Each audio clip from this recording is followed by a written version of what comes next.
Welcome to first-time viewers to Tarot Down Under, and welcome back to those who are becoming regulars, and I thank you so much for your comments.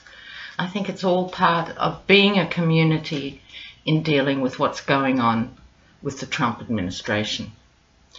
So this next series is going to be about the Mueller investigation. We can't take our eyes off this, of course. So there are many things at stake here, and there are many people to talk about. The list is in fact growing. But I'd like to kick off with Paul Manafort. And Manafort to me is interesting because unlike Flynn and Papadopoulos, who have done deals, Manafort is holding out. So why is he holding out? He's been indicted on very serious charges, and yet he's refusing to plead guilty. He has also been caught out under house arrest doing some sort of editing for some quite sleazy Ukrainian publications or something. Very weird stuff. He doesn't seem to be taking it seriously, but surely he must be. I mean, unless he's intending to use one of his 15 passports and disappear to the Canary Islands and have an operation, he might have that up his sleeve. But other than that, you think the man would be very concerned. He has been charged with crimes against America, which is one of those sort of nebulous things that sounds really quite serious. So today I'm going to focus on Paul Manafort. So, what's going on with Paul Manafort? Paul Manafort. The Mueller investigation and Manafort. Alright. His signifying card is temperance or integration. It's one of those major arcana cards that is a bit nebulous. It's a bit hard to describe, but it's basically about bringing forces together into harmony in the most general sense. So he's doing his best to bring his worlds together. So we'll see what that means, because it doesn't speak to me immediately in terms of a signifying card for Paul Manafort. So let's see what's coming up.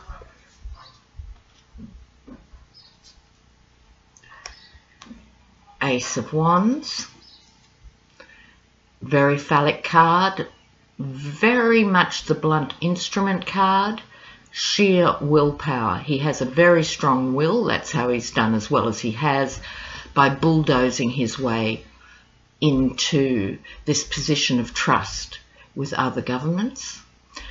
I refer to it sometimes as the Fred Flintstone card.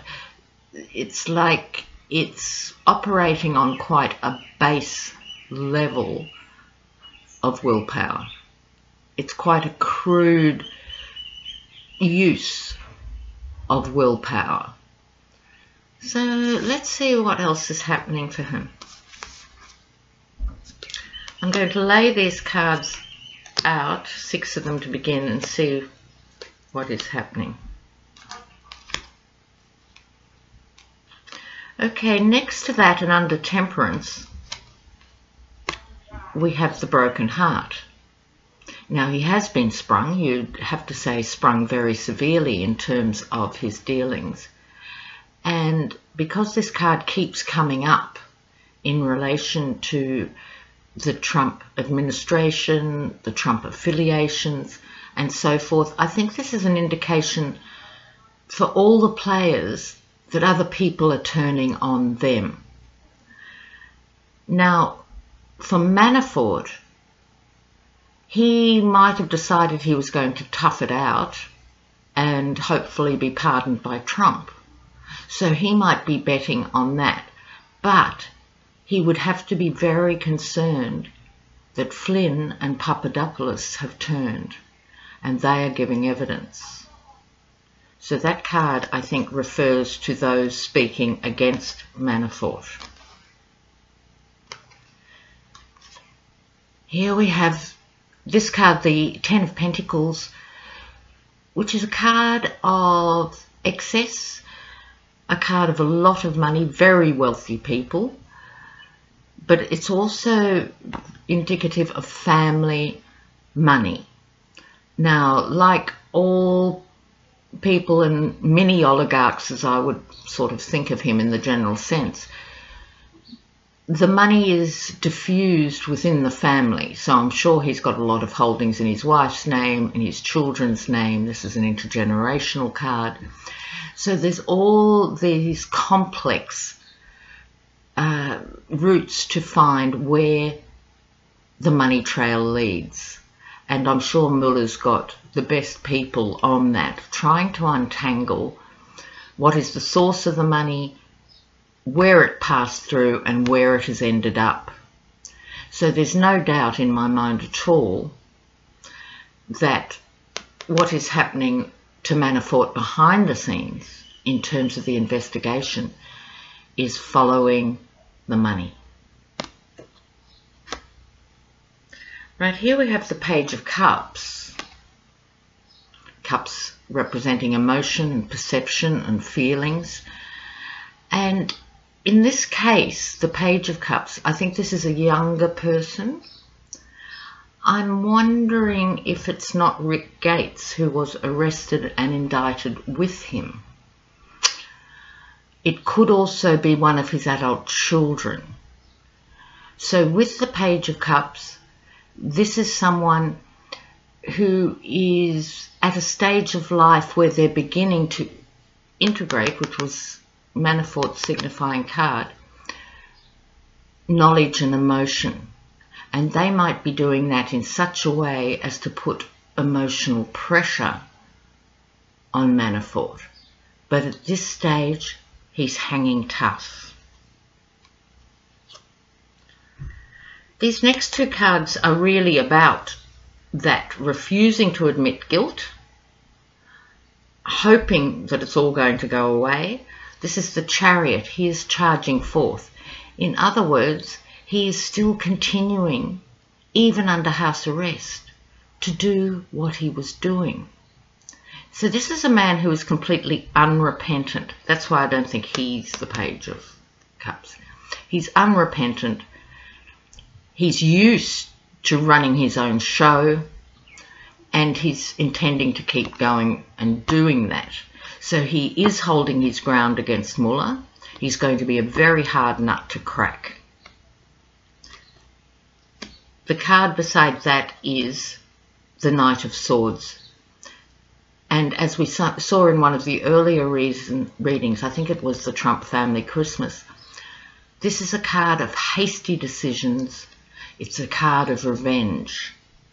So I think putting these two cards together is that Manafort is charging on. These are both very physical action cards. This is an action man in the sense of, armed with the sword, he's charging through and just refusing to acknowledge what is actually happening to him.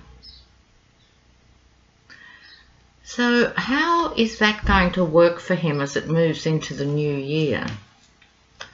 We will see here. Yes, we know Manafort has been a rip-off merchant. He gets away with what he can get away with. So he's charging forward. He's continuing to do his very hazy, illicit deals. He enjoys that. He enjoys the chase as well. He enjoys the argy-bargy of big business and ripping off others. It's actually what excites him. So coming up, he's going to continue, I think, to hold out. This card, excuse me, the Nine of Pentacles, often associated with people who work for Trump. This is it makes a bit more sense to me now in terms of the overall reading. He feels he's protected by his relationship with Trump.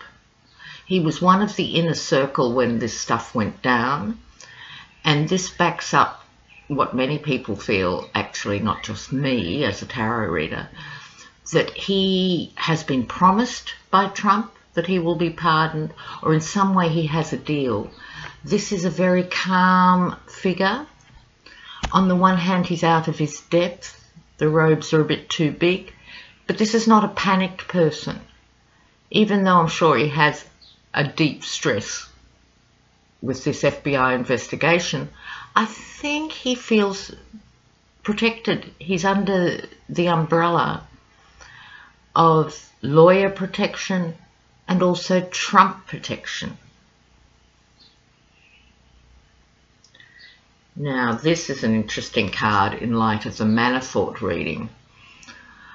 I take this, again a younger figure than Manafort, as Rick Gates. Now, very few people, I'm sure, had heard of Rick Gates prior to the arrest. He is younger than Manafort. Manafort is 68. He has a lot of money squirreled away in a lot of places. He's had a very good run as the playboy. But Gates is younger and has children, and he has more to lose by holding out and not doing a deal with Mueller. If you look here, he's been offered and he's being tempted by an offer, which I would construe to be a deal from Mueller, and he's re-evaluating his options. He's not happy with the deal, mind you, and that's because, and I think this is bad legal advice, he should have done a deal on day one, because now Manafort and now Flynn and Papadopoulos have done deals. That's how that game works. You're not going to get offered the good deal anymore. You're a bit player. So I think he's burnt a lot of bridges and he's regretting that. So Gates could be the weak link for Manafort. Gates has a lot more to lose. Further out, yes, hidden money. We know Manafort has millions, if not tens of millions, and possibly, oh, sorry about the cat, possibly hundreds of millions squirreled away in other countries. Yes, he's relying, and this is a theme through this, on his interpersonal relationships. Now here we have the slightly mad Trump lion with the wings. This is his relationships. This could be his complete faith in his relationship with Trump. Now I think that could be misplaced. We'll see. But it could also be his relationship with Russia and Ukrainians who are profoundly wealthy, who have also promised him some degree of protection. So if he does a runner, and this is why Mueller and the investigation didn't want him to be under house arrest. They knew he was a high-risk candidate for house arrest. They thought he had the resources to flee. I'm beginning to think that's one of the reasons he's so calm. It's either he thinks he's getting a pardon from Trump, or he's got a plan and he is going to flee.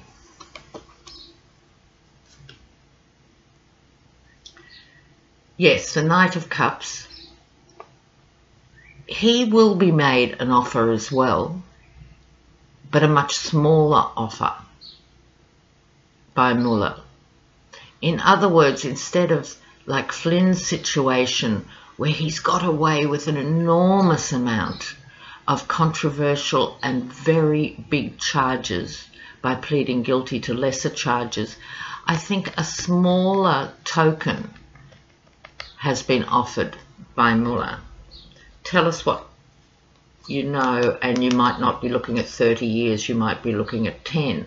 So he's still not taking any notice of these offers because he's convinced he's got an out. This is really interesting. Yes, overseas. My take on this man is when this immediate hoo-ha dies down, I'm sure there'll be other indictments while people are looking somewhere else. I would not be at all surprised, look at the boats, that we hear that Paul Manafort, oops, has disappeared. You heard it here first, Tarot Down Under. So I don't know if that will happen, but that is my strong feeling, that he at least thinks he is going to leave. He's not going to face these charges. It's looking away. He's convinced he won't have to stand trial. So the trial starts in May. Let's watch this space between now and May. And I'll update these readings as we move through the next few months. But for now, that's what I'm picking up on Paul Manafort. Bye now.